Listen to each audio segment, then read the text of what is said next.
Salut YouTube. On se retrouve pour la deuxième partie de cette vidéo. Entre-temps, j'ai pu voir encore d'autres vidéos sur cette affaire, notamment une qui avait à la fois un point de vue que je trouvais intéressant et en même temps un point de vue que je trouvais restrictif. Alors je vais en profiter pour ajouter ça, je ne l'avais pas écrit dans mon script, parce que je ne voudrais pas que les gens y croient que c'est que le suprémacisme juif, le sionisme, etc.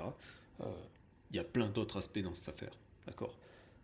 L'objectif de cette vidéo et de celle d'hier que je vous invitais à aller voir, c'était de un, de montrer que c'était une affaire française avec tous les Français qui étaient impliqués, et là de montrer que l'aspect communautaire, il est important, et on va le voir, il est extrêmement important. Mais ce serait à nouveau une erreur que d'être extrêmement réducteur en pensant que ça s'arrête que là. Non, en fait, c'est pour ça que, que je fais plein de vidéos et qu'il y a plein d'autres personnes qui font plein de vidéos. C'est parce que cette affaire, elle a énormément d'angles. D'accord. Donc faut pas croire que c'est que ça. Non, par contre, pourquoi est-ce que j'insiste un peu plus? Parce qu'en francophonie, et en particulier en France surtout, c'est ultra tabou. Et comme je vous l'ai montré hier, Jeffrey Epstein a tenu les mêmes propos qui ont été reprochés à Dieudonné. Il y en a un, on le met en prison, on lui met un bracelet électronique, on l'empêche de faire des spectacles d'humour. Dieudonné, jusqu'à preuve du contraire, il n'a pas créé des milices ou quoi que ce soit. À côté de ça, on a quand même l'Assemblée nationale qui a fait une minute de silence pour quelqu'un qui est ouvertement néo-nazi, c'est-à-dire qui est ultra raciste envers les Noirs et aussi antisémite. Ce qui est quand même cocasse quand on sait que Yael Braun-Pivet, la présidente de l'Assemblée nationale, est juive. Donc c'est quand même cocasse qu'elle ait organisé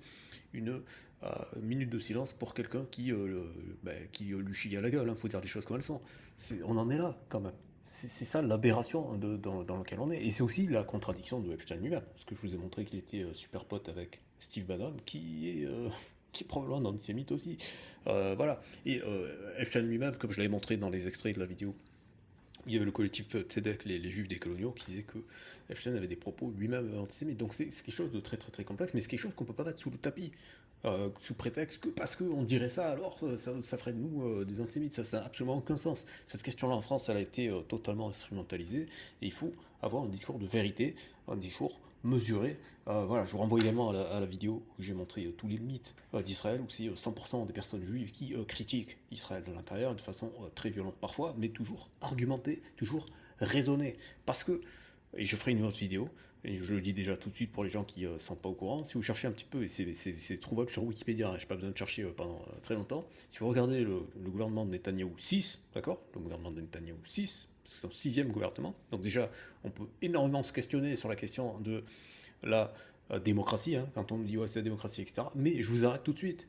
Les gens qui croiraient, ah mais le problème c'est Netanyahou, c'est lui, ça fait 100 000 ans qu'il est là. Ouais, ouais, ouais. Sauf que pour être là, il y a une coalition où il y a quasiment que des partis d'extrême droite. Vous savez, du temps de l'Allemagne nazie, il y avait un seul parti d'extrême droite. Là, actuellement, en Israël, il y a, je crois, 4 ou 5 partis d'extrême droite dans sa coalition.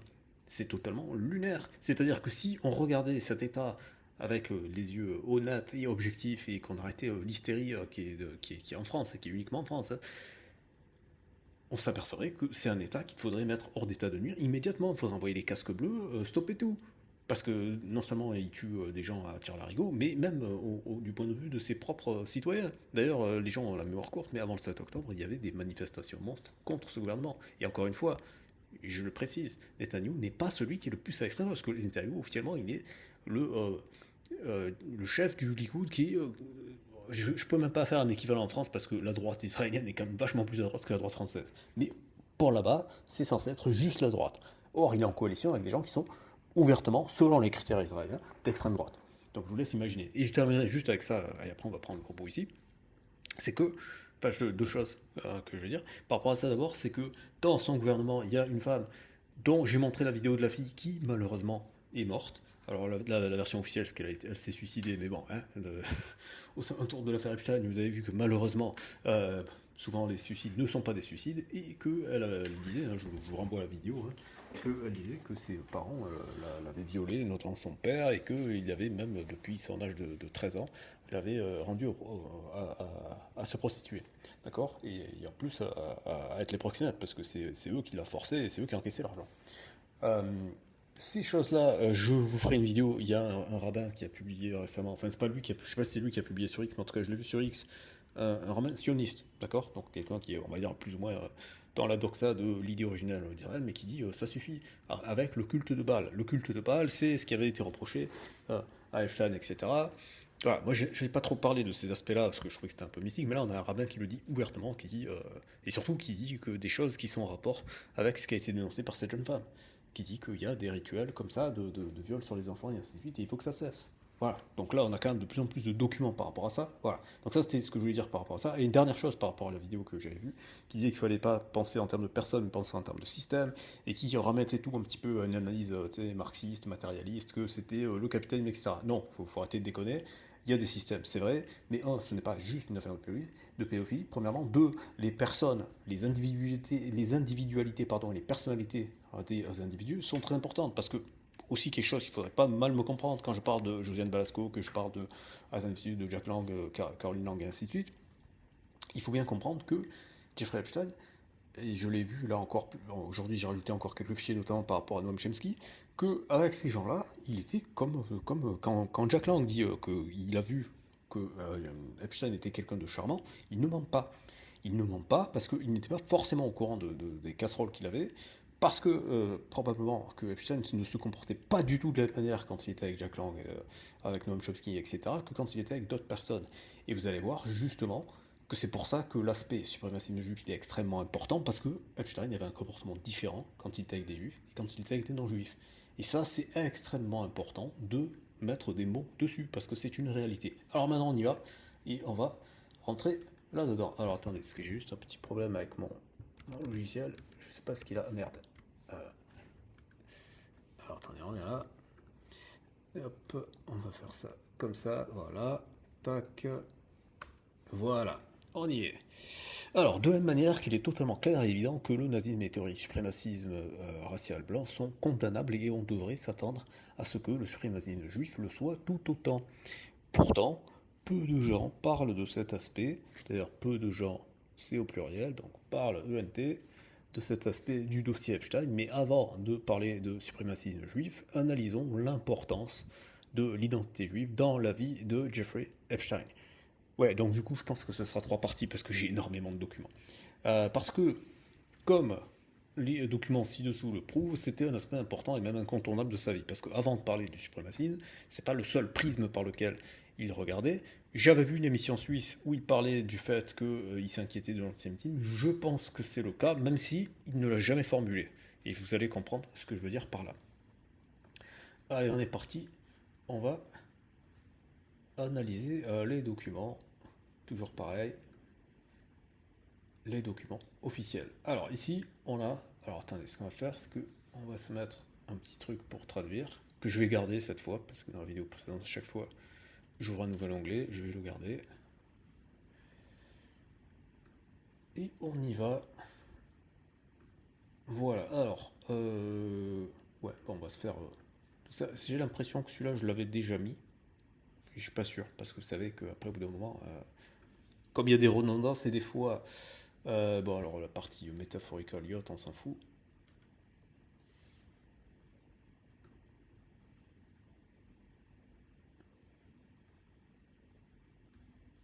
Ouais, alors attendez, on va voir si on peut tout mettre. Ah, il y a 4 caractères en trop. Alors attendez, on va essayer de gratter des petits caractères comme ça. Avec par exemple des contractions ici. Voilà. Tac, tac, tac, tac, tac. Qu'est-ce qu'on peut contracter ici? You are right, on peut le contracter. Voilà. I was blablabla.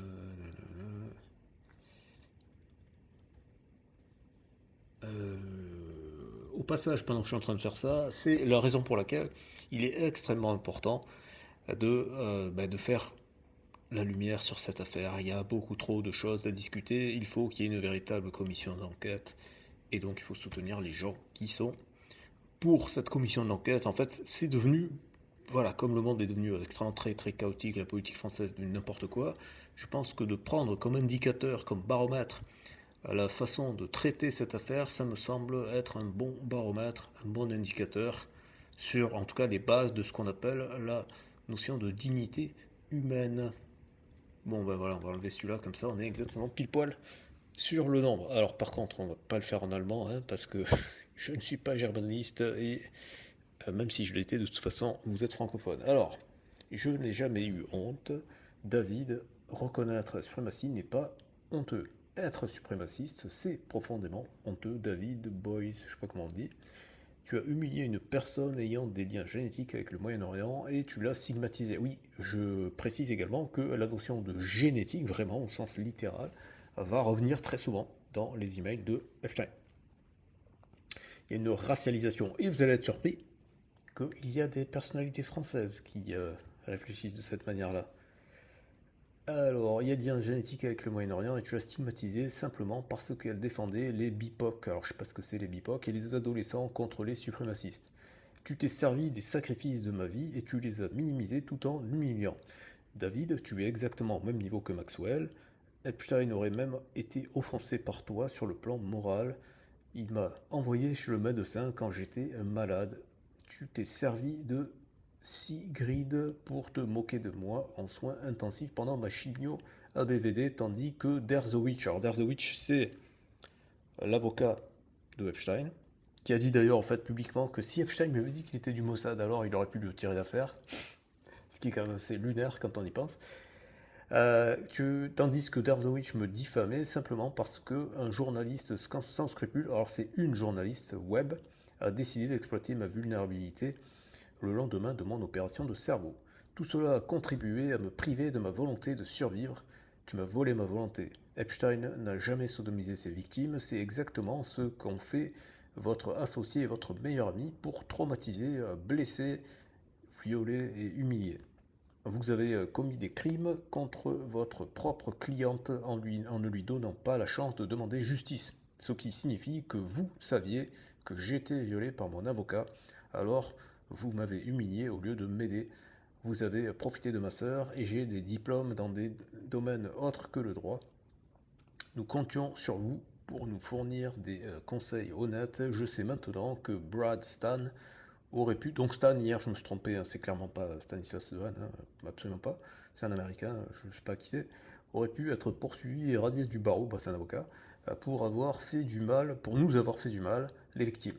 Vous m'avez volé mon indemnisation en mentant au sujet d'un simple appel et vous m'avez volé ma capacité à demander justice en ne représentant jamais mes intérêts. Au lieu de cela, vous avez favorisé un associé qui a abusé de ses propres clients.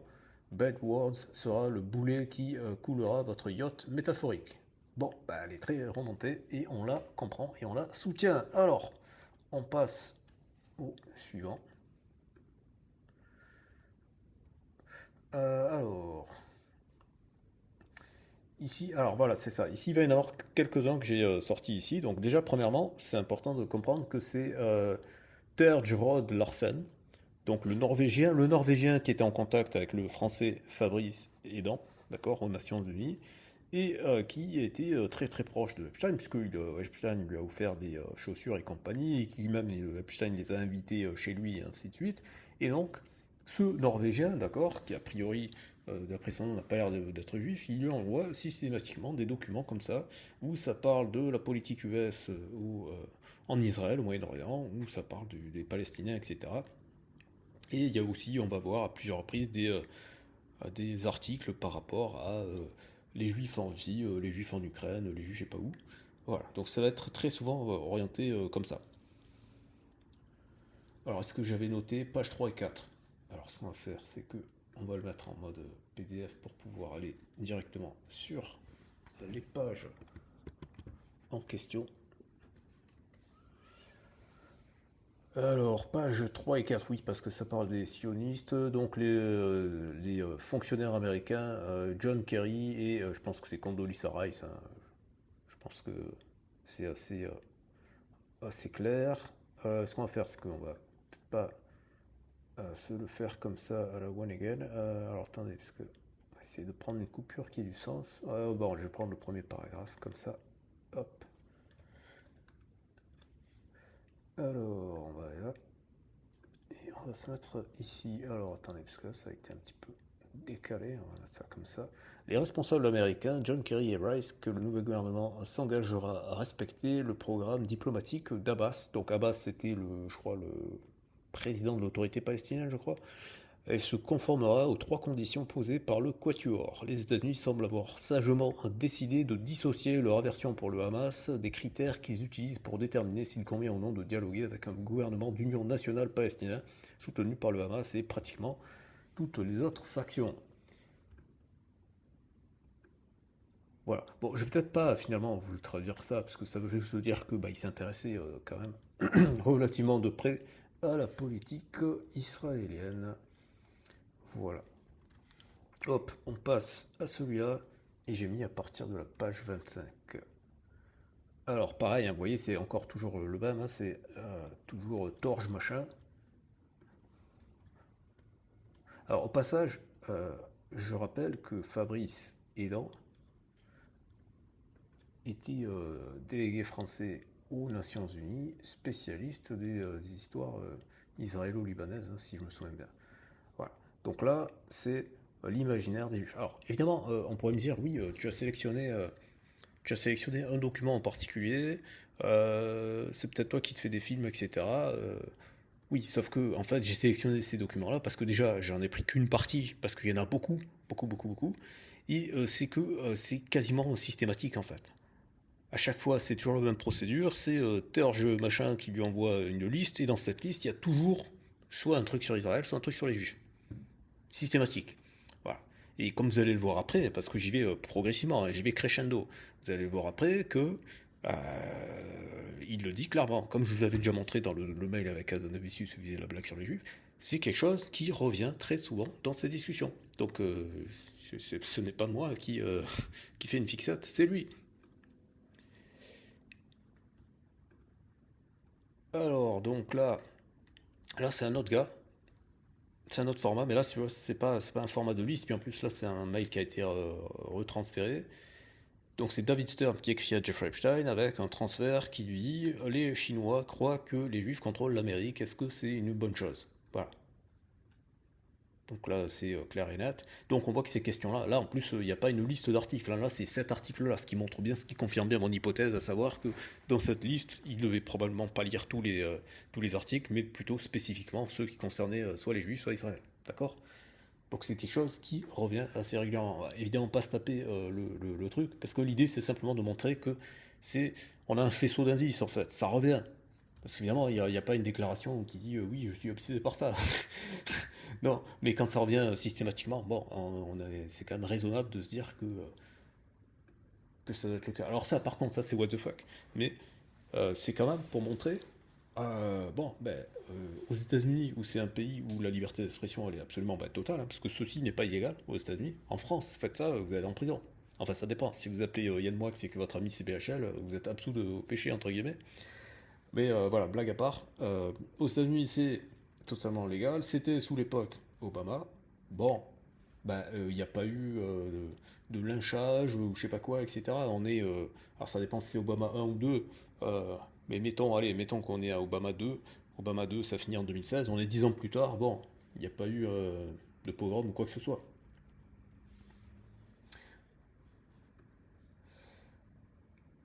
Alors, ensuite, ici, alors je sais plus si je l'avais gardé, mais je le dis déjà parce que j'y pense, parce que c'était sous Obama. Il faut savoir qu'Obama, paradoxalement, c'est le président américain qui a obtenu le plus de votes parmi les juifs. 75% des juifs américains ont voté pour Obama. C'est plus que n'importe quel autre président. Alors je sais pas pour Trump, parce que c'était forcément, c'est forcément avant Trump, hein. Donc j'ai pas la comparaison avant Trump, mais je pense que même Trump n'a pas dû avoir autant, parce que 75% c'est énorme, hein. Et juste pour finir la parenthèse, pour actualiser, c'est à une échelle plus locale, mais notamment à New York, le maire de New York qui est musulman, il a recueilli quand même beaucoup de votes de juifs. Alors j'ai pas la statistique, je sais pas si c'est 75%, mais surtout, ce qui est important, c'est que une majorité des juifs new-yorkais ne sont pas sionistes. Ça aussi, je ferai un épisode pour bien faire la distinction entre sionistes et juifs. Parce que ce sont deux choses radicalement différentes. C'est pour ça que c'est intolérable qu'en France, il y ait des politiciens qui, et je dis bien des politiciens, qui veulent créer comme ça la confusion en disant oui, c'est la même chose, non, ça n'a absolument aucun sens. Voilà, donc là on retrouve cette fois notre ami, enfin notre ami, c'est pas notre ami du tout, hein, on retrouve Terje Rod Larsen. Voilà, c'est le même format, parce que des fois j'ai remarqué que des fois ils inversent sur l'ordre, mais il faut toujours bien regarder. From c'est celui qui envoie, c'est l'expéditeur, et tout c'est le destinataire, donc le destinataire c'est bien Epstein. D'accord. Et bon, bah là c'est clair, Israël, Iran, bon c'est 2012, hein, c'était à 14 ans. Voilà, l'Égypte, enfin tout ce qui se passe aux alentours du Moyen-Orient, hein, si vous regardez bien. D'accord. Voilà, la seule nouvelle qui est en dehors, c'est le Premier ministre britannique qui vient euh, aux États-Unis. D'accord. Voilà, et la Grèce, mais après, voilà, boum, les Juifs en Russie. D'accord. Donc vous voyez que c'est quelque chose qui revient, c'est quelque chose de récurrent. Voilà. Bon, j'ai marqué les pages pour montrer les passages où ça parle des Juifs, mais en fait, vous voyez que rien qu'avec le sommaire, ça suffit. Mais aussi, je vous ai marqué les pages parce que si vous voulez lire en détail, ça peut être intéressant de lire la politique, la géopolitique internationale 14 ans plus tard pour voir ben, comment est-ce qu'ils analysaient les choses, comment ça s'est passé et où est-ce qu'on en est maintenant. Voilà, donc là ben, c'est pareil. Le débat sur attaquer l'Iran. Vous voyez que ça fait un moment qu'ils veulent l'attaquer, donc les gens qui sont surpris que ça se soit passé maintenant, en fait, ça fait peut-être 40 ans qu'ils essayaient de le faire. Ce qui montre une nouvelle fois que c'était pas l'Iran la menace, parce que depuis tout ce temps, l'Iran n'a jamais attaqué Israël, hein. Encore une fois, c'est pas pour prendre parti, c'est juste être objectif. Depuis le temps qu'ils disaient ouais c'est la menace, c'est la menace, c'est la menace. Parce que le discours actuellement, au moment où j'enregistre cette vidéo, hein, le discours officiel de Trump, c'est de dire oui on les a tapés parce que sinon ils allaient nous taper. Voilà, d'accord. Donc donc c'est aussi pour ça que je partage tous ces documents parce que en fait je pense qu'il y a énormément de choses qu'on peut en tirer pour la lecture des événements actuels. Alors ici, qu'est-ce qu'on a? Je crois que c'est encore un peu de la même veine.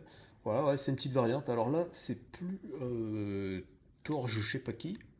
Ce qui montre aussi au passage bah, que le sujet intéresse profondément Epstein, puisqu'il demande à des différentes sources de lui envoyer ce genre de choses, ou alors, même s'il ne leur demande pas, ces gens-là considèrent que ça va l'intéresser, et donc du coup, des sources différentes lui envoient des documents sur le même sujet, ce qui montre bien que c'est une question qui est importante dans sa vie.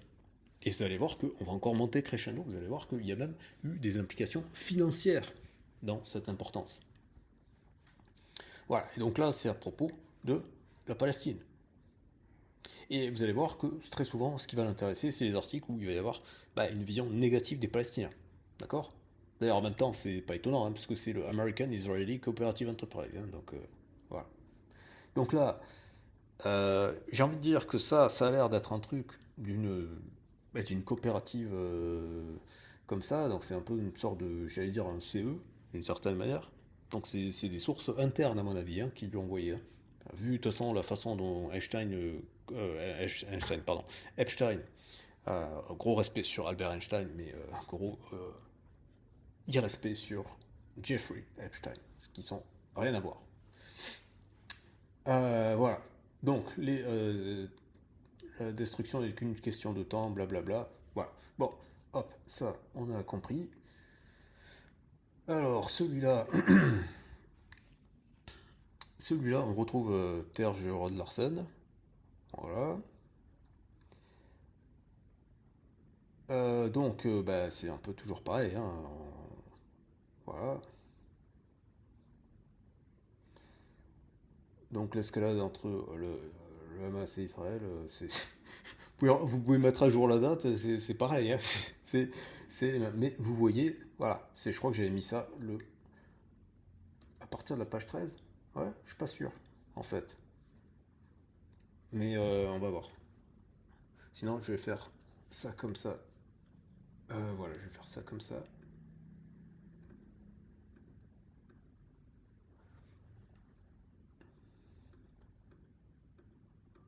Ouais, j'aurais dû rajouter JN. Ouais, voilà, c'est ça. Voilà. Donc vous voyez que c'est le genre de livre qui, et de toute façon, ça, il va le dire. Il va le dire à plusieurs reprises, dans plusieurs mails. Et il y a eu même une personnalité française qui va le suivre sur ce terrain. Voilà. Donc, Legacy, A Genetic History of the Jewish People. Voilà. Et aussi d'autres livres comme ça. D'accord? Alors, je vais juste vous traduire ce truc-là. Je sais pas si c'est... Ouais, non, après c'est un peu long. Donc, je vais juste traduire le tout début. Et après, je vous... Attendez, je suis toujours sur le site. Ouais, d'accord. Alors, ça va être... Ah, j'ai fermé tous les... Ah ouais? Ah merde. Ah merde, j'ai fermé tous les onglets. Bon, bah allez, on est reparti. Deeple.com. Pas fait gaffe.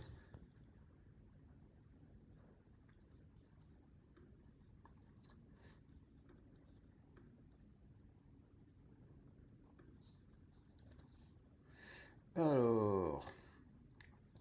Ah mais ils sont chiants avec l'allemand là. La question de l'ascendance. Alors attendez, on va essayer de mettre ça, que ça soit, que c'est un peu de gueule quand même. Ouais, c'est un peu dégueulasse quand même, hein. C'est un peu dégueulasse.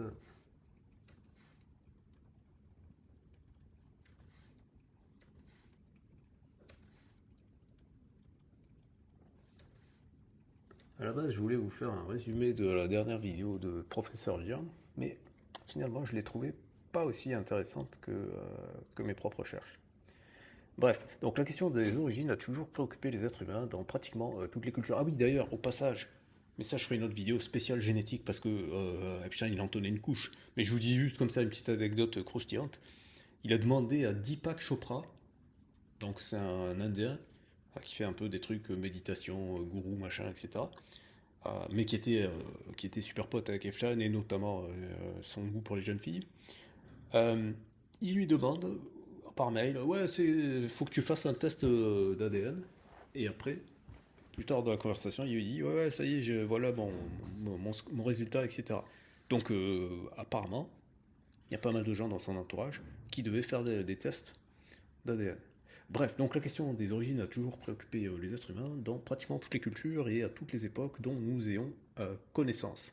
Qu'il s'agisse d'un récit sur l'origine d'une tribu ou d'une nation particulière et de son métissage ultérieur avec d'autres groupes, ou d'une curiosité pour l'histoire familiale, il y a toujours cette idée sous-jacente selon laquelle nous nous comprenons mieux si nous connaissons nos ancêtres et que nous portons en nous des traits qui nous ont été transmis par une lignée ininterrompue depuis les générations passées. Voilà. Donc de là à aller vers la pureté raciale, il n'y a qu'un pas.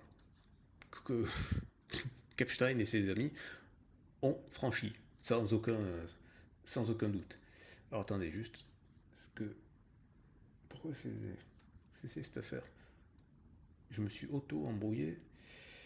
Ah, j'ai fermé le fichier. C'est bizarre. Ouais, c'est ça, j'ai fermé le fichier. Bon, ok, tant pis. Allez, on passe à la suite. Je vous avoue que je suis un peu fatigué aujourd'hui. Alors, on a encore Terge Rod Larsen.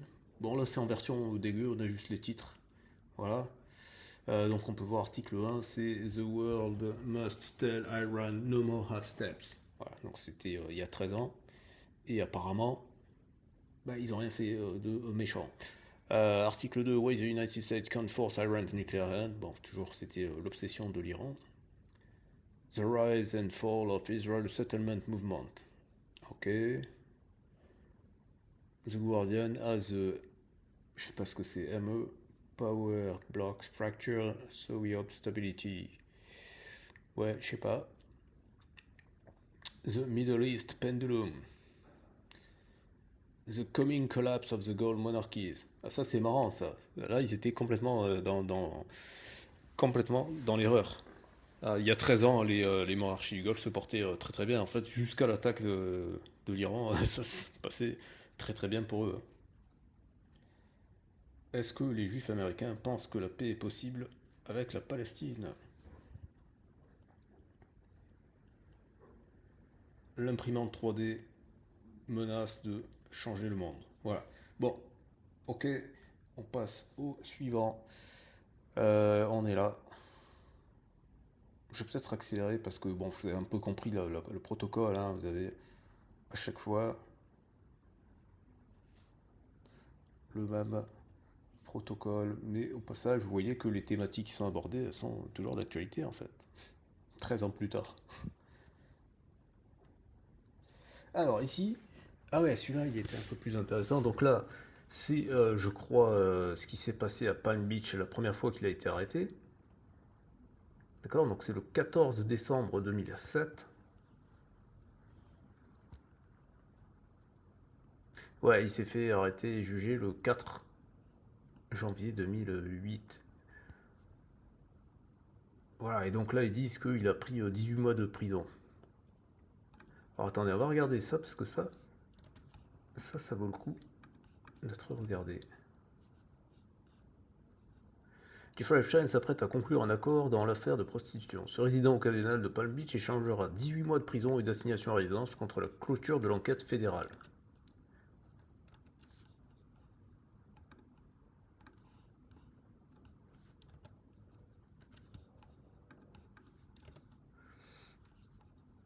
Alors,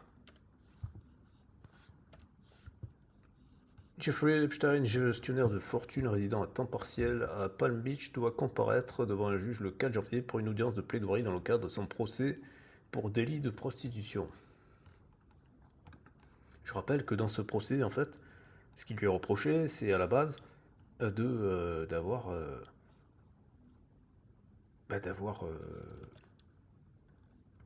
abusé de jeunes femmes, de jeunes filles même, parce qu'elles étaient mineures au moment des faits. C'était des collégiennes, elles avaient quoi, 14, 15 ans 14, 15, 16 ans.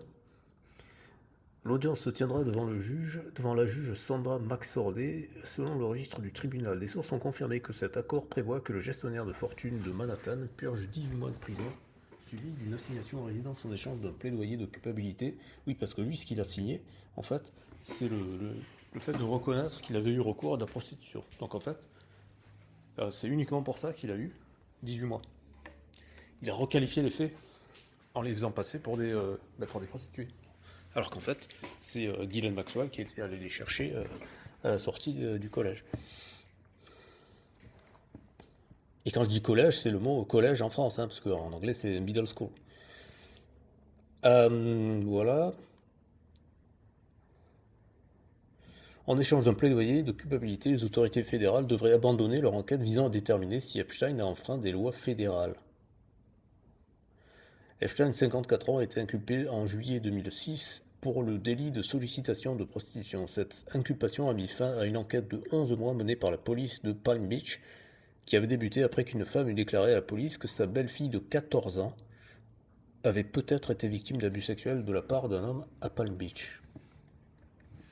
Vous vous rendez compte, c'est absolument incroyable.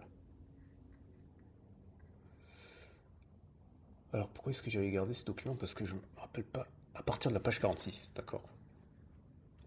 Alors attendez, on va le mettre en PDF. Et on va le chercher à partir de la page 46. Mais ce document, il mériterait d'être lu. Ouais.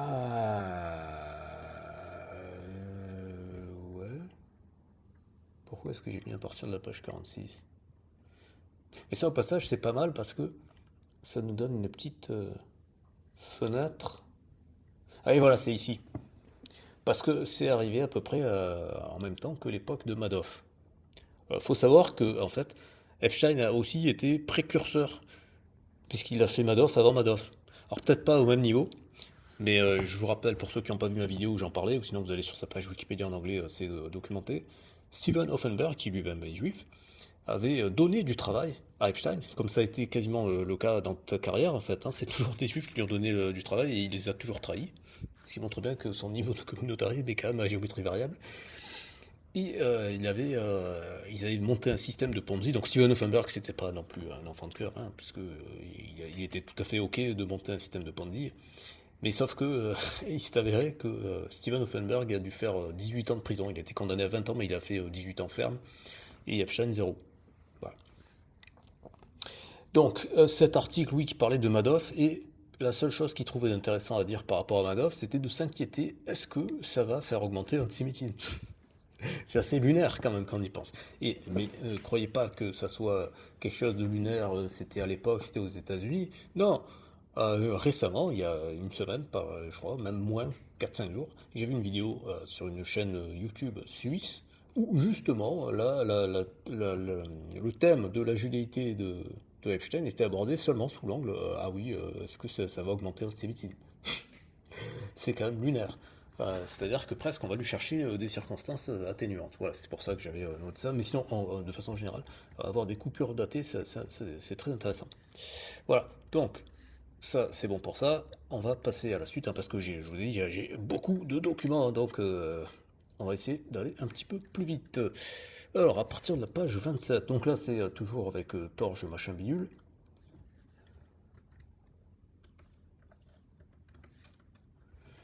Voilà, alors qu'est-ce que j'ai dit à partir de la page 27? Donc là il y a Deng Xiaoping, ouais, c'est la Chine. Ouais, voilà, je crois que c'est ça. A World Without Jews, voilà.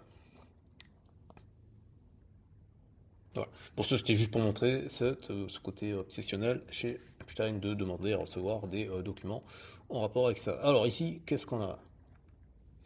Ici, on a une communication entre Larry Summers, qui, on l'a vu, alors j'ai vu une vidéo juste avant, qui a montré ce qui se passait dans la maison de... Enfin, dans l'île, j'allais dire l'île de la tentation, l'île de Epstein. Il avait un téléphone où il y avait des numéros préenregistrés, je crois 4 ou 5 numéros préenregistrés, et Larry Summers apparaissait dans ces 4 ou 5 numéros. Voilà. Et donc, Harvard Demography. Alors attention, parce qu'en fait, la conversation, elle commence plus bas. Donc il faut la prendre dans l'ordre. Donc dans l'ordre, c'est LHS, et je sais pas qui c'est, du coup, qui n'est clairement pas Larry... Ah si, c'est Larry Summers. Je sais pas pourquoi ils font... c'est complètement con, ça.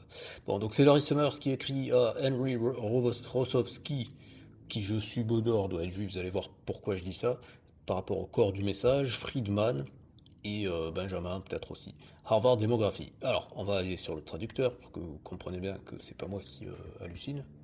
D'accord? Voilà. Et donc, qu'est-ce qu'il nous dit? Et vous allez voir qu'on va remonter le fil de la conversation pour arriver jusqu'à Epstein, parce que d'abord c'est une conversation sans Epstein, mais qui va être remontée à Epstein, ce qui montre bien que cette question-là le travaille. J'ai été surpris d'apprendre que le sondage publié cette année dans le Crimson révélait que la promotion 2020 de Harvard ne comportait que 6% de juifs. Cela te surprend-il? Il y avait un nombre important d'athées et d'agnostiques, ce qui explique en partie ce résultat, mais j'ai tout de même été frappé par ce fait, sans trop savoir quoi en penser. C'est ça aussi qui est, entre guillemets, cocasse, c'est qu'ils sont obsédés par l'action, mais ils savent pas vraiment pourquoi au final. Ça revient toujours sur le tapis, sachant que par rapport à Epstein, lui, il a une vision très génétique de la chose. Hein. C'est pas. Ce que là, vous avez vu, là, c'est une approche neutre, c'est de dire, bon, bah, c'est la confession, voilà. L'approche de Epstein, c'est pas ça. Alors là, c'est. Comment il s'appelle, lui? Là, c'est Friedman et Benjamin. Mais en fait, c'est deux des trois qui ont reçu le. En fait, non, pardon, c'est deux.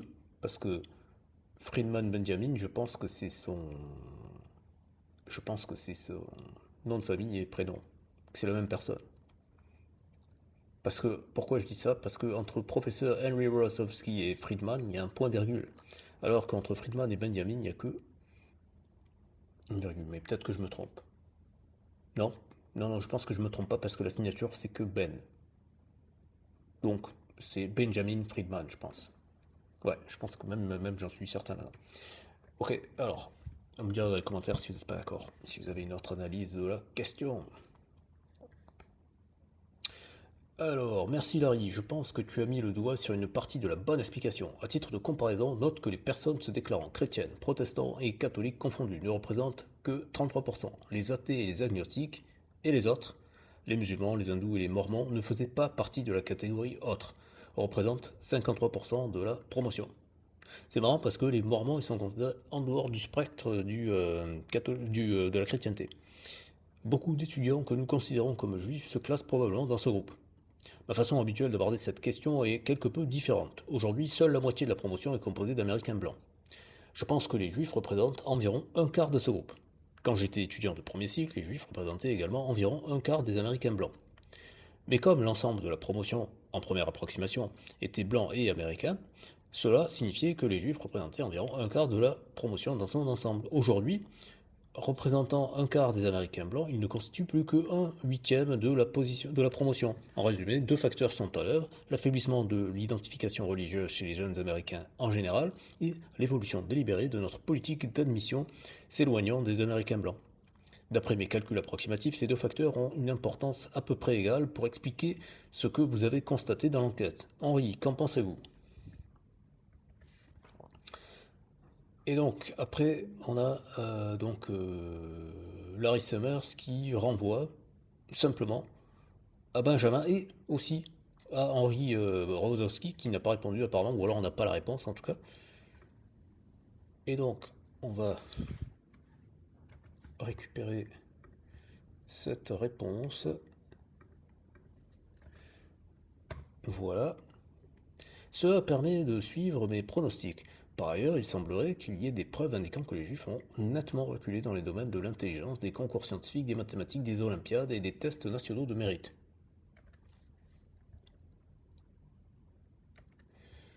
Ok. Et donc, là on n'est toujours pas Epstein. Cette fois, c'est Henri Rosowski qui répond. Parce qu'apparemment, ça doit être lui qui doit être le plus calé dans le domaine. C'est un peu lui qui doit faire l'autorité, et c'est pour ça qu'ils attendent sa réponse, et c'est aussi peut-être pour ça qu'il répond en dernier. Alors, messieurs, je n'ai pas grand-chose à ajouter. Nous savons depuis le tout début que la discrimination positive coûterait, dans une certaine mesure, aux Juifs quelques places dans les établissements très sélectifs. Il me semble que les mariages mixtes doivent également faire partie du débat. Enfin, je pense que Bob Nukin a mené ou mène actuellement des recherches sur cette question précise. Je m'entretiendrai certainement avec lui. Bonne fête du travail à vous deux. Et c'est là que Epstein va rentrer dans la danse. Larry Summers qui lui dit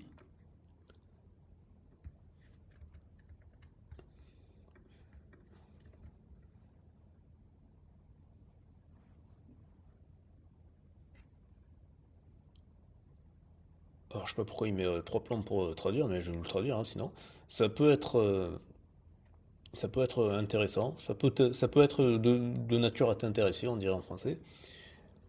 Ne le fais pas suivre ou n'associe pas mon nom. Cela pourrait vous intéresser, ne transmettez pas ce message et ne mentionnez pas mon nom. Donc vous voyez qu'il y a quand même beaucoup de gens qui sont au courant des activités, en tout cas de la réputation sulfureuse de Epstein. Parce qu'on est en 2016. Donc soit 6 ans après 8 ans après le procès.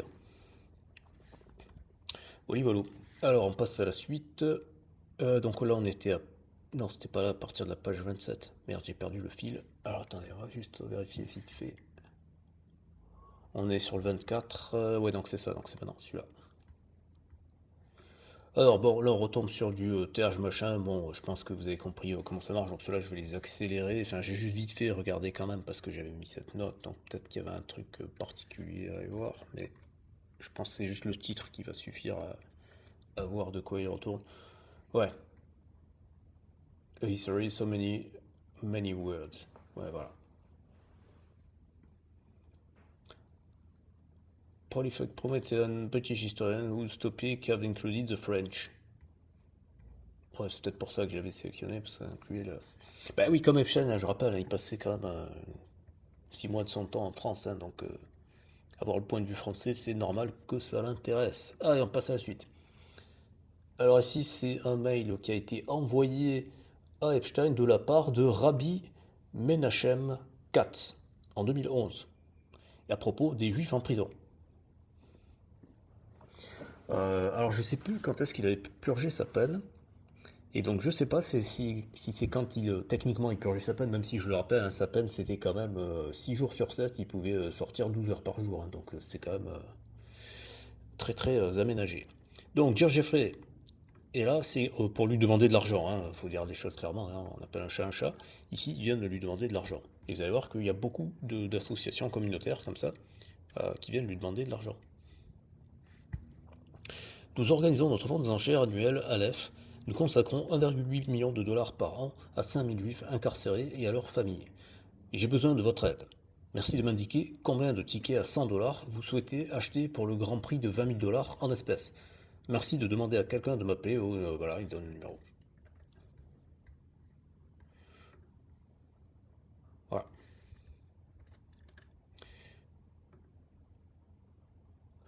Alors, cette fois, c'est de la part de Mark Epstein, donc je suppose être son frère. Mais je crois que la conversation commence un peu avant. Alors, la conversation, c'est Carol Hoffman. Non, même, c'est là que ça commence. C'est Carol Hoffman qui envoie à Harry euh, Javer, je sais pas. Et le sujet, c'est The Jewish Gen Family Finder.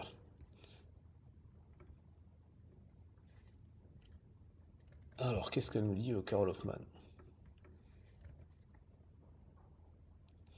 Je mène des recherches sur les familles Kopchevé et j'aimerais vous contacter personnellement. Il se pourrait que nous ayons un lien de parenté. Carol Hoffman, Tel Aviv. Donc c'est, pardon, Carol Hoffman de Tel Aviv qui écrit à Harry Javer, je sais pas.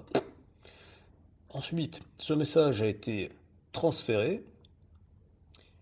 Par contre, je sais pas à qui est-ce qu'il a été transféré. Et il y a le Harry Javer qui répond. Donc c'est le président de Conference Bureau Inc. Je sais pas ce que c'est. Et donc voilà sa réponse.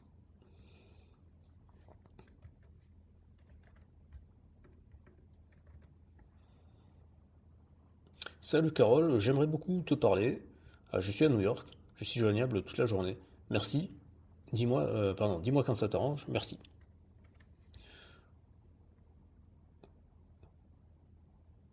Voilà, donc c'est le même jour, hein, il lui répond l'après-midi. Après avec le décalage horaire, voilà. Et ensuite on a Carole qui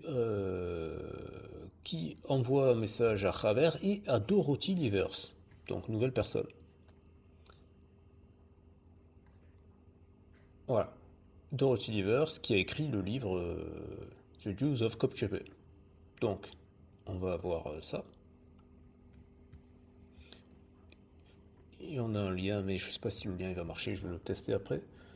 Mais souvent les liens ils sont morts dans les mails en même temps, c'est normal, ils ont un peu 10 ans. Donc, Alors, Dorothy Livers, c'est l'auteur du l'ouvrage intitulé Les Juifs de Kopchebe, une histoire des Juifs de Kapsiamiestis en Lituanie, ville connue sous le nom de Kopcheve en yiddish. Dorothy Livers précise dans l'introduction de son livre que sa motivation pour publier cet ouvrage était de permettre d'identifier et de commémorer les Juifs de cette ville qui ont été assassinés pendant l'Holocauste. La partie historique de l'ouvrage retrace la présence des Juifs depuis les premiers temps jusqu'à l'Holocauste. On y trouve de nombreux arbres généalogiques ainsi que plusieurs tableaux et cartes qui illustrent l'histoire de la ville, un index répertoire, les noms de familles mentionnés dans le livre, publié par Ayovia Vanuachin. On va voir si on peut y accéder. Alors, est-ce que j'ai l'option de open dans un autre truc? Look. Ouais, non, c'est pas, pas terrible. Est-ce que je peux copier? Copie.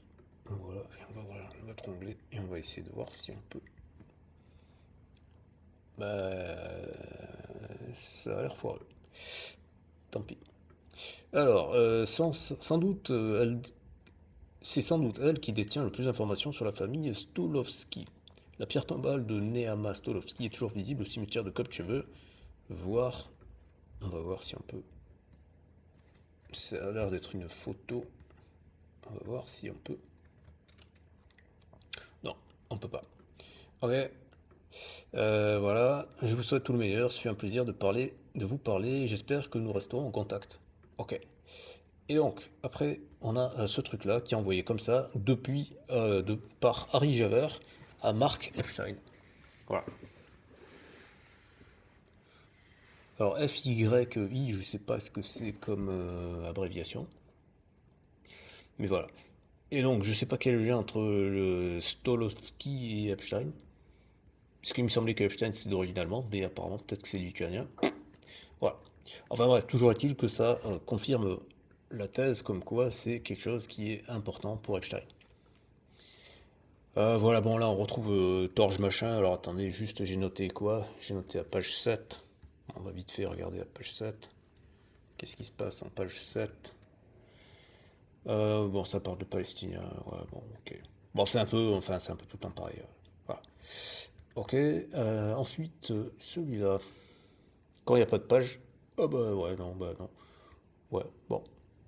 Ok, bon, Blaming You Again, blablabla, Hamas in the Mankind, voilà. Bon, bref, on retrouve les mêmes histoires.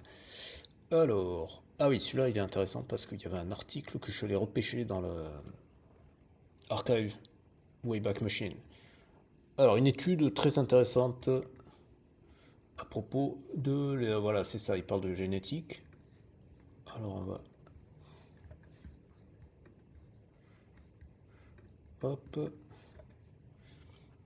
Voilà, une étude très intéressante qui prend tout son sens quand on réfléchit aux similitudes phénotypiques entre les juifs askénazes. Donc c'est ce que je vous disais dans la vidéo d'hier, il y a une hiérarchie pour Epstein, et les juifs askénazes sont au-dessus des autres. Donc même au sein des juifs, il y a une hiérarchie qui est établie. Alors donc ici, celui-là, je l'ai récupéré parce que je crois que quand on clique dessus, ça marche pas, et donc si je vais sur l'article du Time of Israel, je l'ai retrouvé. On nous dit que les juifs ashkénazes descendraient de 350 personnes. Voilà. Donc c'est un article qui a été écrit, enfin en tout cas qui a été publié le 10 septembre 2014. C'est marrant de montrer des gens un peu en mode baba cool avec des dreads et tout. c'est pas du tout la politique israélienne. Ça. Voilà. Donc voilà, si ça vous intéresse, vous pouvez aller lire cet article. Ok, alors ensuite ici, on a donc un mail de Sultan bin Sulayem. En fait, ouais, je crois que j'ai pas la correspondance complète, mais j'ai remarqué qu'elle revenait alors. Donc, le tout premier, c'est Bin Sulayem qui écrit à Jeffrey Epstein. Et d'ailleurs, il y a une vidéo YouTube, mais malheureusement, elle ne marche pas. J'ai essayé, le lien n'a pas fonctionné, et comme j'ai pas le titre de la vidéo, bah, c'est difficile de savoir comment est-ce qu'on peut la récupérer. Donc, cher Jeffrey, il y a quelque temps, tu m'as demandé est-ce que le Coran dit de ne pas prendre les juifs et les chrétiens pour amis. Bien sûr que non, regarde cette vidéo de 5 minutes.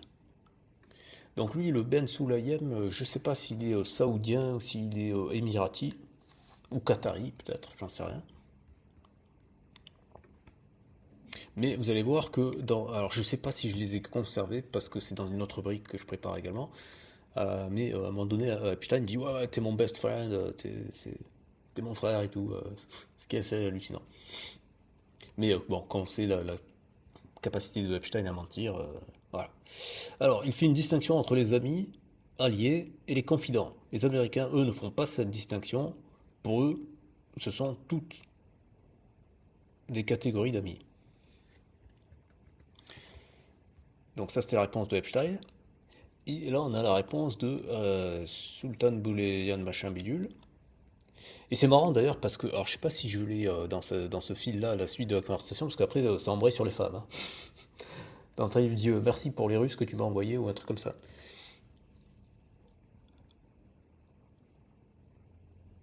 Alors, je conviens que c'est une façon d'interpréter ce verset, l'interprétation qui me semble logique est que ce verset a été révélé pendant une bataille où certaines tribus musulmanes collaboraient avec des tribus juives et chrétiennes contre leurs frères. Ainsi, ce verset a été révélé à titre d'avertissement, mais il ne se limitait à cette période de guerre, comme vous le savez. Le Coran autorise les hommes à épouser des femmes chrétiennes et juives. En effet, l'une des épouses du prophète était juive et une autre était chrétienne. Il n'est donc pas logique que le Coran dise qu'on peut épouser, mais qu'on ne peut pas être ami avec elle. En fait, ça n'a rien à voir. L'amitié et le mariage sont deux choses très différentes. Après, je sais pas ce qu'il fait avec ses habits. Hein. Alors, donc, trêve de blague. Donc, Mark Fisher, qui écrit un mail à Epstein en 2010. Et c'est un truc qui a l'air religieux. Alors ça m'a surpris. Alors après, est-ce que Epstein faisait semblant d'être religieux? Je ne sais pas. Est-ce que eux, ils essaient de le convaincre un petit peu désespérément en se disant on va essayer de récupérer cette brebis galeuse? Ou est-ce que simplement il voulait gratter de la thune et voilà? On ne sait pas. Alors, Jeffrey, le mois d'Elul a commencé hier. C'est le dernier mois avant Rosh Hashanah. Rosh Hashanah, le jour du jugement, aura lieu dans moins de 30 jours. En termes simples, ce mois-ci s'apparente à la plus grande amnistie fiscale de l'histoire. Dieu est plus proche de ses fils juifs en cette période et tout ce qui, au cours de l'année écoulée, devrait être corrigé et pardonné peut l'être durant ce mois propice. Il y a également une période de prolongation de 10 jours entre Rosh Hashanah et Yom Kippour. On ne peut sous-estimer la valeur de ce que l'on peut faire pour son propre bien au cours de ce mois. Tu as traversé quelques années complexes, je rappelle qu'il écrit ce mail en 2010, donc je pense que c'est juste après que Epstein ait purgé sa peine, donc c'est pour ça qu'il lui fait ça. Donc je pense que c'est la deuxième hypothèse, savoir d'essayer de récupérer une brebis galeuse. Ou une brebis égarée pour utiliser un vocabulaire plus sympathique. Voilà, donc on ne peut sous-estimer la valeur de ce que l'on peut faire pour son propre bien au cours de ce mois. Tu as traversé il y a quelques années complexes, difficiles, et je veux t'aider afin que l'année à venir soit pleine de bonnes choses. Ouais, malheureusement pour lui, c'est comme s'il avait pissé dans un violon.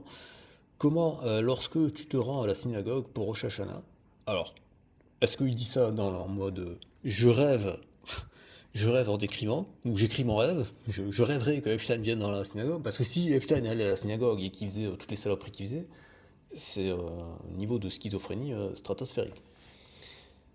On y prononce les mots tchouva, retour à la proximité avec le Créateur, tefila, prière, et tzedaka, sauve de la décision maléfice. Telle est la recette pour le mois des Louls. La plus grande mesure du succès d'une personne dans cette vie est la proximité qu'elle peut atteindre avec l'auteur de l'univers. C'est cela, la tchouva. Nous avons parlé de la prière et pouvons en parler davantage. L'année fiscale juive s'étend de Rosh Hashanah à Rosh Hashanah. Notre tzedaka est évalué pendant cette période. Nous devons examiner nos comptes et nous assurer que nous avons rempli nos obligations de Rosh Hashanah à Rosh Hashanah en termes de montant et type de tzedaka. Quand on sait qu'à cette époque-là, il avait déjà arnaqué Steven Hoffenberg, qui lui a fait de la tôle et que Epstein n'avait rien eu, que donc il a arnaqué entre guillemets le procureur en faisant un accord totalement surréaliste pour éviter la prison, qu'il a arnaqué aussi Leslie Wexner, parce que Leslie Wexner a dit publiquement que Epstein avait arnaqué. Alors, le pire, c'est que il avait reconnu, je crois, entre 40 et 50 millions de dollars, alors qu'en fait, selon les estimations, ce serait plutôt x10. Donc c'est assez lunaire. Bon, vous avez compris le message. C'est quelqu'un qui espérait que qu'il allait le ramener au bercail. C'est c'est beau d'avoir autant de foi, d'être autant optimiste. Alors ensuite on a Terry Kafka qui écrit à Janet Kafka, James Ramey, mais aussi à Jeffrey Epstein. Et donc, ah oui, ça c'est, oh putain, c'est le Dare the Witch. Alors Dare the Witch c'est pareil, lui t'as l'impression qu'on va lui donner le bon Dieu sans confession alors que c'est le pire des salopards. Donc il nous raconte sa visite de l'enfer en Europe. En fait, il allait en Pologne et il allait visiter les camps. Voilà. Donc il nous fait le truc, ouais, les camps en Pologne, machin, c'est horrible et tout, mais il faut le faire, tu vois. Il nous dit, enfin, je vous invite à le voir si vous voulez le voir, mais bon, en gros, il se fait du mal, quoi. Il se fait du mal pour se rappeler qu'il faut être dur avec les Palestiniens, en fait. J'ai l'impression qu'en fait, c'est un peu ça le délire, c'est qu'ils vont en Pologne, ils se disent, ah putain, quand même, ils ont fait les salauds avec nous, les Allemands, et du coup, après, ils vont vont faire leur vengeance sur les Palestiniens. Quand on y pense, c'est un peu ça. C'est vraiment des troubles psychiatriques, là, à ce stade-là. Alors, donc, ici, on a un mail de Jeffrey Epstein à Ariane de Rothschild. Voilà. Et donc, en fait, France-Israël, immigration, terrorisme, Jews, machin, etc. Voilà. Donc, toujours dans le même thématique, hein, ça se passe de commentaires. Et je crois que j'ai retrouvé l'article en question. Ouais, c'est ça. W. Bure, antisémitisme. Oui, c'est parce que c'était en 2015, hein, c'était suite aux attentats. Au passage, hein, j'ai re-regardé une des vidéos que j'avais fait pour m'assurer que je faisais pas des doublons. Et j'avais déjà parlé que Epstein avait écrit des mails avant les attentats de novembre. Pour ceux de janvier, je sais pas où il était. J'ai pas trouvé de traces, mais pour ceux de novembre, il s'est barré au bon moment. Est-ce qu'il a eu des informations? Je ne sais pas. Et pourquoi je vous dis ça? C'est pas une théorie totalement du complot, parce que je crois que le propriétaire du Bataclan, soit il a fait un coup d'assurance, soit il s'est barré un peu avant. Enfin, il y a des histoires comme ça. Et aussi, hein, puisqu'on y est, il y a des histoires très très sales. Il y a une femme qui a. Je sais plus si j'avais fait une vidéo là-dessus ou pas. Sinon, j'en ferai une. Il y a une femme qui s'est pointée quand les victimes, enfin les rescapés ont été indemnisés, les rescapés du Bataclan. Il y a une femme qui s'est pointée, qui a fait semblant qu'elle était victime et qui a gratté de la thune comme ça pendant un certain temps. Elle a gratté des hébergements gratuits en Israël, etc. Voilà. Et après, elle a été condamnée, hein. Je me rappelle plus son nom, mais je pense que je peux la retrouver et je ferai une vidéo là-dessus. Voilà. Donc ça pour vous dire que c'est pas impossible maintenant, hein. Je laisse la porte ouverte au fait que ouais, le mec du Bataclan, peut-être qu'il s'est fait un coup d'assurance, hein. Je sais pas, je sais pas. Si vous avez des informations, dites-le en commentaire. Mais voilà, on en apprend quand même des vertes et des pas mûres. Alors ici, on a Caroline Lang. Et qu'est-ce qu'elle nous dit, Caroline Lang? Donc c'est Caroline Lang qui écrit à Epstein euh, le 28 juin 2012. D'accord? Enfin, j'ai mentionné la date, c'est pas très important en fait la date, hein. Enfin, c'est juste que c'est après le procès, mais elle peut ne pas être au courant, etc. etc. Néanmoins, qu'est-ce qu'elle nous dit? Dans le livre dont j'ai parlé, en fait, vous voulez dire dont je t'ai parlé, Legacy, A Genetic History of the Jewish People, Harry Oster. Donc ça, ben, on l'a vu en fait, ce titre. C'était dans l'un des mails de Ted Torge, je sais pas quoi, là, le mec de Norvège. C'est exactement celui-là. Il y avait un autre après dessous, mais il y avait exactement celui-là. Harry Oster, généticien médical et professeur à l'Albert Einstein College of Medicine de New York, affirme que les juifs sont différents et que ces différences ne se limitent pas à l'apparence physique. Les juifs présentent une signature génétique distinctive. Voilà. Voilà. Alors, je crois que j'ai mis le lien, ouais, c'est ça. Le lien vers le livre, il est là. C'est celui-là. A Genetic History of the Jewish People. Voilà. Alors, on passe à la suite. Et j'ai mis page 10, donc celui-là, il doit y avoir des trucs, ça doit être Torge machin. Ouais, là, il n'y a même pas de. Il n'y a même plus le titre du mail, c'est directement le document. On va à la page 10. Jews won't fail Obama. Je sais plus si c'est là. Ouais, voilà, j'avais dit 75, non, en fait, c'est 77%. Obama got 77% of the Jewish vote. Et ça, c'est pour la première élection. Et en fait, je crois que c'est ça. Il y a une bisbille, ouais, pour la deuxième élection, il a perdu. Parce que je sais pas, il a dû dire des critiques d'Israël ou je ne sais quoi. Enfin bref. Bon, qu'on ait l'histoire, on sait qu'il s'est quand même fait élire à au deuxième mandat. Alors, on passe à la suite. Là, j'ai mis page 26. Donc, ouais, on retrouve Terge Rod Larsen. Page 26. Voilà, The Absurd Notion of Jewish Refugee from Arab Lands. Ah oui, ça, je trouvais ça intéressant, ce petit paragraphe du 4 novembre 2012.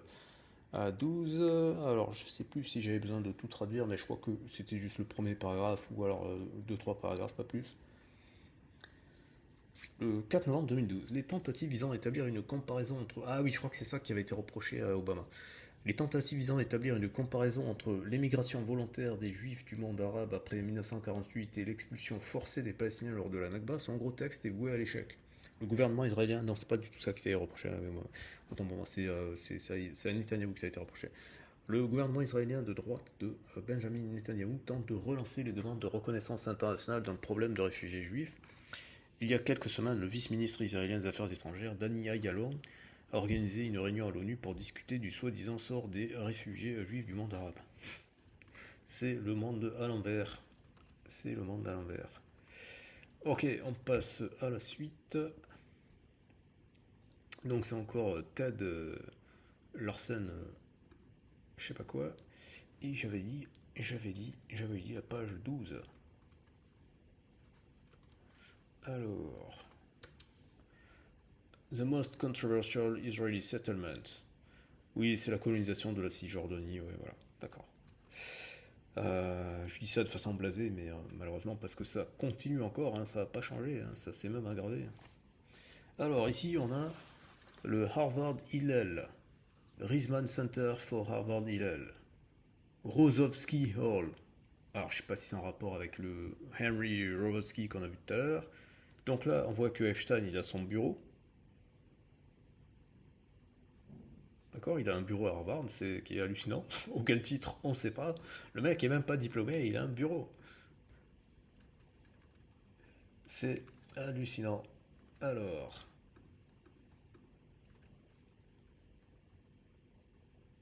merci de votre soutien à Harvard Hillel et à la communauté juive de Harvard. En cette période cruciale de l'histoire, comme vous le savez, nous devons actuellement faire face à une difficulté financière à court terme tout en saisissant une opportunité à long terme qui pourrait avoir un impact significatif sur la vie étudiante à Harvard et sur la communauté juive mondiale. Voilà. Donc quand je vous disais qu'il jouait un rôle important dans la communauté, bah oui. En fait, c'est ça qui est marrant, c'est que il arnaquait les gens d'un côté et après il arrosait les autres de l'autre côté. C'est, enfin, j'en ris parce qu'il vaut mieux en rire qu'en pleurer, mais c'est grave. C'est grave. Tous ces gens qui, du coup, lui étaient redevables, d'une certaine manière. C'est aussi peut-être pour ça que personne ne parlait, personne ne l'a balancé, etc. Mais sauf que quand on y réfléchit, cet argent, c'est sur les victimes innocentes et mineures. À court terme, vraiment, on est confronté à des difficultés financières, à la crise mondiale, blablabla, blablabla. Bon, enfin bref, il veut de la thune, quoi. C'est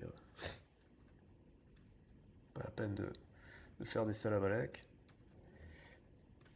Alors, donc ça c'est réglé, on passe au suivant. Ah, je vous ai dit qu'il y en avait, et je vous avais dit qu'on voit de plus en plus que il était important. Et que paradoxalement, il y a encore des gens qui croyaient qu'il était croyant. Donc on a Yossi Stern, je sais pas qui c'est, mais apparemment quelqu'un qui y croit. Shabazz Email. Bon, en même temps, j'ai l'impression que ouais, c'est un truc Dear Everyone, donc ça veut dire que c'est une newsletter, il a envoyé un petit peu à tout le monde. Et que Epstein était juste inscrit dedans. Mais néanmoins, ça montre que c'est quelque chose qui était important pour lui. Alors, est-ce que c'est important pour avoir justement une bonne image? Parce que peut-être qu'aussi, parce que je vous rappelle qu'après, suite à l'affaire de Palm Beach, il a quand même beaucoup travaillé pour nettoyer son image. Hein. J'espère que vous et votre famille allez bien. À la demande générale, l'Institut Aleph va commencer à envoyer chaque semaine un email de Shabbat à tous nos membres et anciens membres consacrés à la portion hebdomadaire de la Torah. La portion hebdomadaire de Torah cette semaine et le blablabla, bon bref. Je doute très franchement que Epstein ait lu ce genre d'email. Mais néanmoins, il faisait partie de la liste de diffusion. Alors, Send You Angel Kisses. Pourquoi les Juifs ne célèbrent pas Christmas, Noël? Jésus était un Juif. Bon, c'est une blague ou je ne sais pas. Mais voilà. Ensuite, la plus vieille synagogue d'Amérique a reçu un... Ah ouais. Donc là, c'est quelqu'un qui lui dit que la plus vieille synagogue d'Amérique a reçu un gros don de la part de Epstein. Et oui, en fait, oui, c'est une technique très simple. Il les arrosait comme ça, il y avait des gens qui lui disaient du bien, en fait. Oui, je pense que c'est dans sa politique de nettoyage. Où, comme ça, il recevait beaucoup beaucoup d'images positives, des gens qui parlaient de lui en bien, etc. C'est un moyen oui, de redorer son blason, à mon avis. C'était ça la stratégie. Dites-moi ce que vous en pensez dans les commentaires. Est-ce que vous pensez qu'il était croyant ou est-ce que vous pensez juste qu'il voulait garder un contact avec la culture ou est-ce que c'était de façon cynique qu'il voulait simplement s'assurer d'avoir des gens qui pensent et qui disent des choses positives à son encontre. Il y a quelques semaines, le mécène scientifique Jeffrey Epstein et sa fondation, la J. Epstein Foundation 6, a apporté un soutien essentiel à la rénovation et à l'entretien de ce qui est considéré comme la plus ancienne synagogue d'Amérique. Cette synagogue, appelée Saint Thomas Hebrew Congregation, est située à Saint Thomas dans les îles Vierges américaines. Ah bah oui, son île, sa Jeffrey Island, était dans les îles Vierges américaines. Est-ce que les gens étaient totalement, voilà, l'argent n'a pas d'odeur, n'a pas de couleur, on se fiche qu'ils fassent des saloperies, ou est-ce que les gens n'étaient pas au courant? Difficile à dire. Mais en tous les cas, quand on le sait, c'est sale. Alors là, j'ai pas noté de. D'accord, l'Ukraine, est-ce que Poutine va frapper? Donc ça, c'était en 2014. Washington Post, le gambit de Poutine en Ukraine. Alors pour ceux qui ne savent pas, le gambit, c'est aux échecs, quand vous mettez le pion central devant et que vous l'offrez en sacrifice pour après faire un autre coup derrière. Bref, des allégations de corruption. Est-ce que la fin de Erdogan? Bon, Erdogan, 12 ans plus tard, il est toujours là. Voilà, le leader palestinien exilé, est-ce qu'il va pouvoir revenir, etc., etc. Ok, alors, on va bientôt finir cette partie et je pense que je ferai une troisième partie pour la partie suprématie. D'accord, ça c'était vraiment la partie, si vous devez retenir qu'une chose, c'est que, oui, Epstein a été profondément, son identité était profondément importante. Et il était, aux yeux de certains, en tout cas, impliqué. Alors, peut-être à minima comme juste un donateur, mais je pense que certains espéraient le convertir ou le ramener dans le troupeau. Dans tous les cas, voilà. Donc là, on a le message de de la Pâque juive, voilà, c'est important, etc. Encore deux autres emails. Ici, c'est son ami le sultan bin Sulayam. Et donc il lui répond alors, est-ce que c'est la suite de ce qu'on avait ici? Ouais, c'est ça, on a vu, il avait dit, il fait la distinction, etc. Et alors je dis oui, mais c'est une interprétation, et c'est parce que voilà, il peut se marier avec des chrétiennes et des musulmans et des juifs, donc du coup, il n'y a pas de raison qu'il puisse pas être ami avec eux. Et donc après, ce à quoi Jeffrey Epstein a répondu,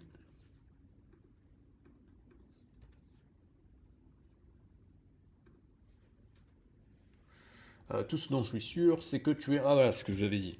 Donc il lui dit, alors est-ce qu'il est honnête ou est-ce qu'il est cynique pour se le mettre dans la poche? Tout ce dont je suis sûr, c'est que tu es l'un de mes amis les plus fidèles, dans tous les sens du terme, tu m'as jamais laissé tomber, pas une seule fois, pas même un instant, et j'apprécie énormément les moments que nous passons ensemble. Je rappelle que je crois que c'est lui, je suis pas sûr, mais il me semble que c'est lui qui lui avait dit dans le mail, ouais j'aime la torture, j'ai adoré la vidéo de torture, on va regarder ça juste en finale pour s'assurer que c'est bien lui, mais je suis quasiment sûr que c'est lui. Alors déjà vous voyez que là il lui dit merci mon ami, et donc ça c'est Sultan bin Sulayam, hein, après avoir parlé du Coran, etc. Donc on pourrait se dire que c'est quelqu'un de pieux, etc. Qui lui dit merci mon ami, ah, attendez je vais vous faire je vais vous mettre la traduction exacte pour pas vous dire de trucs approximatifs. Merci mon ami, je viens de rencontrer une nouvelle rue 100% femme sur mon yacht. Ah, 100% femme, ça veut dire que c'est peut-être retrouvé avec un travelot. C'est- Ces gens-là sont hallucinants. Ces gens-là sont hallucinants. Vaut mieux rire qu'en pleurer. Alors, donc, on va voir. Je vais mettre torture, mais je crois que si je mets juste torture, il y a beaucoup de. Ouais. Alors, torture vidéo, peut-être si je mets ça, comme ça. I loved the torture vidéo, voilà. I loved. C'est vraiment, ça veut dire que j'adore, hein. C'est fort quand même. Ah, il n'y a pas le. Ouais. Il est planqué, mais franchement. Alors attendez, on va voir 2409. Ah merde, attendez, on va le récupérer. On va le récupérer. C'était l'avant-dernier, voilà, c'était celui-là. Ah non, non, non, non, non, non, non, ça c'est 4 ans plus tard. Alors, ça veut pas dire que c'est pas le même, hein, mais c'est pas dans le fil de la conversation, donc on peut pas savoir si c'est le même. Bon, il me reste un dernier. Donc David Gellertner, je sais pas quoi. Alors là, on a une conversation un petit peu longue. Donc ça commence par David Gellertner, je sais pas quoi. Donc on va regarder là. Ça parle de philosophie. Est-ce que ça élève le niveau? Est-ce que ça élève le niveau?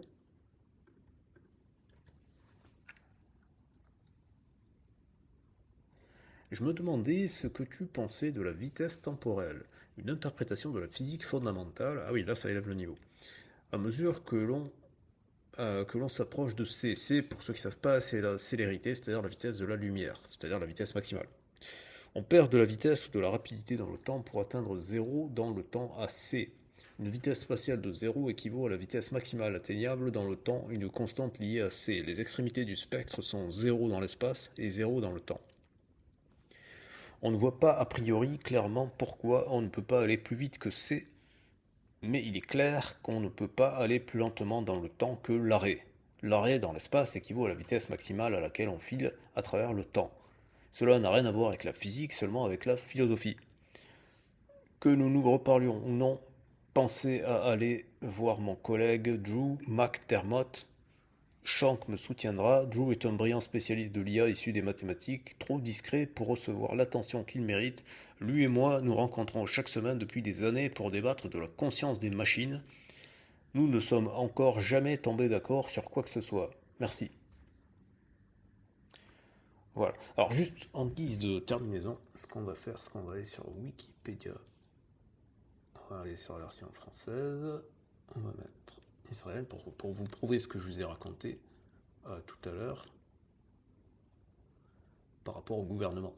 Pour ceux qui pensent que la solution c'est juste de dégager Netanyahou. Malheureusement non. Malheureusement non. Alors Benjamin Netanyahou, voilà. Et ici on va avoir Netanyahou 6. Alors Netanyahou 6, ouais, ça a l'air des gens sympathiques. Est-ce qu'on a la constitution, composition? Voilà, composition initiale. Parce qu'après, je crois qu'il y a eu des remaniements, mais déjà composition initiale. Alors je vais juste vous montrer 3-4 personnes, pas plus. Hein, je vais pas entrer trop dans les détails, mais 3-4 personnes qui sont des personnes, voilà, comme lui. Yoav Galant, vous vous rappelez que Netanyahou, il y a un mandat d'arrêt international, hein, la Cour de justice internationale a émis un mandat d'arrêt. Elle a émis contre Netanyahou, contre Yoav Galant et contre les chefs du Hamas. Bon, les chefs du Hamas sont morts, donc voilà, leur sort a été scellé. Donc Yoav Galant fait partie de ces gens-là. C'est celui qui avait dit que c'est des animaux, etc. etc. D'accord? Donc, vu qu'il est ministre de la Défense, par exemple, imaginons que Netanyahou saute, je pense que c'est l'un des ministres qui serait les mieux placés pour reprendre le flambeau. Sinon, on a le ministre des Finances, mais aussi ministre au ministère de la Défense. Hein, je sais pas, c'est lié, je sais pas. Smotrich, d'accord? Lui, carrément, son parti, il est classé à l'extrême droite, d'accord? Le parti sioniste religieux, anciennement connu sous le nom de Toukma jusqu'en 2021, était un parti d'extrême droite israélien fondé en 1998. Ensuite, on a un autre ahuri, c'est... alors, attendez... Voilà, c'est lui, Itmar Ben-Gvir. Lui, il est dans un autre parti, anciennement Otzma, le hier d'Israël, machin, je sais pas quoi, c'est un autre parti d'extrême droite. Donc c'est comme si en France, vous aviez plusieurs partis d'extrême droite. En fait, il y en a, je crois, 3 ou 4. Voilà. Ensuite, on a cette personne-là, qui est dans le même parti que Smotrich, qu'on a vu, c'est la mère de sa fille qui s'est officiellement suicidée. Regardez, on a accusation. Voilà. Donc sa fille, Shoshana Strouk, celle dont j'ai partagé la vidéo, accuse ses deux parents d'abus S alors qu'elle était enfant dans des messages publiés sur les réseaux sociaux en janvier et février 2026. Elle dit avoir participé à des cérémonies PEDO à l'âge de 2 ans et demi et avoir été contrainte à des thérapies de conversion. Selon elle, son père l'aurait prostituée à partir de l'âge de 13 ans. La mort de Shoshana Strouk est à son domicile et annoncée le 15 mars 2026 par sa mère. Donc voilà le genre de personnes qui sont dans le gouvernement de celui que j'appelle maintenant, sans aucun état d'âme, Sataniaou. D'accord? Faut bien comprendre que c'est pas juste lui. Parce que lui, jusqu'à preuve du contraire, il fait pas ce genre de cérémonie. Voilà, il n'en est pas là. Donc,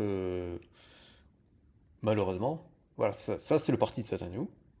Donc, qui est classé à droite. Et vous voyez, ils disent généralement classé à droite, voire à l'extrême droite. Donc, c'est droite, quasi extrême droite. Donc, ça fait première extrême droite. Ensuite, on a le parti sioniste religieux, deuxième extrême droite.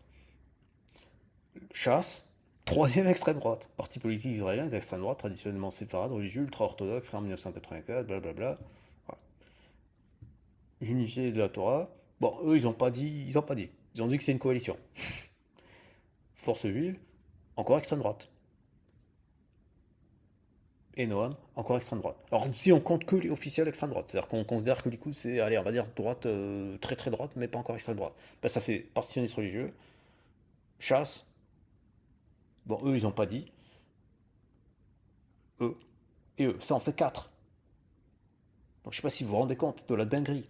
4 partis d'extrême droite qui sont alliés en coalition pour maintenir Netanyahou pour la 6e fois consécutive. Et après, on va vous dire que c'est la démocratie. C'est ça, comment, dans quel monde on peut accepter d'être allié de cet État au nom justement des heures les plus sombres de l'histoire. Moi, je vous laisse me dire dans les commentaires ce que vous